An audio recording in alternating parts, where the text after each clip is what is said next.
battle between theorists and the establishment, one thing is certain. They need to know that I'm not their slave. They need to know I'm committed 100%, and I'm never going to back down. And that spirit of liberty, that spirit of 1776, it is the answer to the spirit of 1984.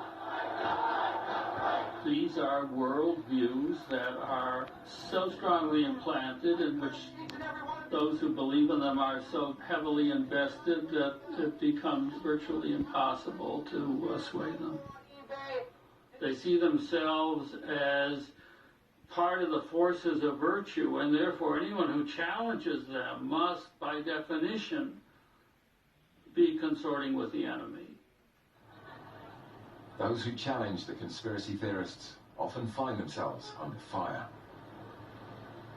If anyone gets in their way or disagrees with them, they're immediately attacked. And in fact, many of the experts that we interviewed then themselves became subjects of all kinds of wild claims and attacks. And what happens quite often is people who contest a conspiracy theory will be attacked, first of all, for being ignorant and not thinking about these things and being mistaken. And then ultimately, the classic trick is to say that they're part of the conspiracy themselves. So yes, I've been accused of that as well, of being in the pay of various governments. I'm not. I've never seen any money. It would be nice to have more money, but as an academic, you don't earn that much.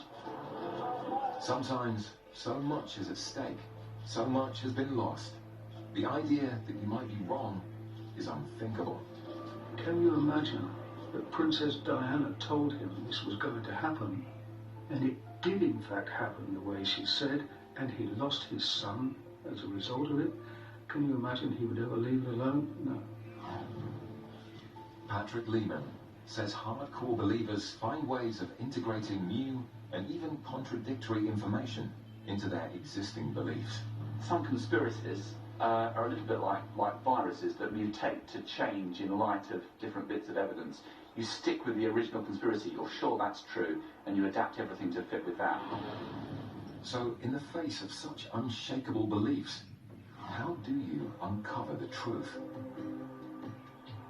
I guess my advice is to start off being skeptical. Just assume that people's claims are not true until proven otherwise. For example, how likely is it that someone could put bombs in a World Trade Center and then make it look like those aeroplanes were responsible for the destruction of the towers, and then convince the hundreds involved in the plot to keep that secret? The grander conspiracy theory, the more elements that have to be involved, the more people, the less likely it is to be true. Simply for two reasons. One, people are incompetent, and it's hard for them to pull things off. And two, people can't keep their mouths shut, and we eventually find out about it.